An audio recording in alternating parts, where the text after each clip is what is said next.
如果你看了我上次的一个视频呢，你就知道我上次讲过，就是当你在买房的时候啊，你不光是要看你自己想买的房子，而且你还要注意周边的房子，隔壁邻居的房子是怎么样。如果你看到邻居的房子是一个老破小，在一个很大的地上面的话，那你就要额外的小心，因为那些房子很可能会被建商买下来。今天我就来这里实地给你举一个真实的例子。你看我背后这幢房子啊，也是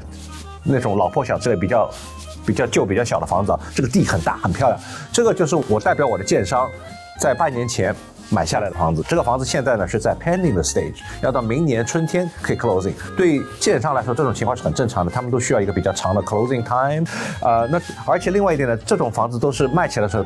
不是上市的房子，它都是 off market， 所以就是像 for sale by owner 呀，就是一般的人市场上你是看不到的。因为这些 seller 他们有些就比较注重自己的隐私，他们不想让别人知道。那今天我想跟你说的是呢，就是你看隔壁这幢房子。它这幢房子是今年夏天的时候上市的，它上市的时候呢，已经是我们的房子已经 pending 了，但是隔壁的屋主他不知道，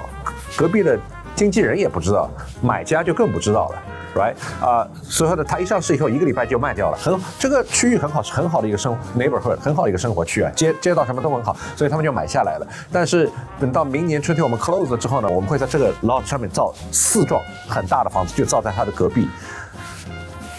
那就不是太理想，对他的房子价值肯定会受到影响了。那他到时候可能有点不大高兴。但是这个是不是任何人的错，对吧？因为是我们先开始的，我们先把房子买下来，他们不知道，但我们也没有办法跟他说。但是呢，作为他或者是他的经纪人的话呢，有经验的话呢，他可以跑到隔壁来观察一下，来敲个门，打听，说个嗨，也许你就能 find out 一些 information， 通过交谈，这样的话呢，不是说就不买这个房子啊，而是说当你 find out 这个 information， 但是你还是特别喜欢隔壁这幢房子的话呢，那你可以自己做一个全面的决定，也许你在价格上可以调整一下，最后买下来就不会有任何的 surprise， 不会有任何的这种想不到的东西 ，right？ 现在的话，到时候我们造完，他可能有点会不高兴，但是这个是没有办法的事情，所以呢，这也是一个教训，这是一个买房的经验。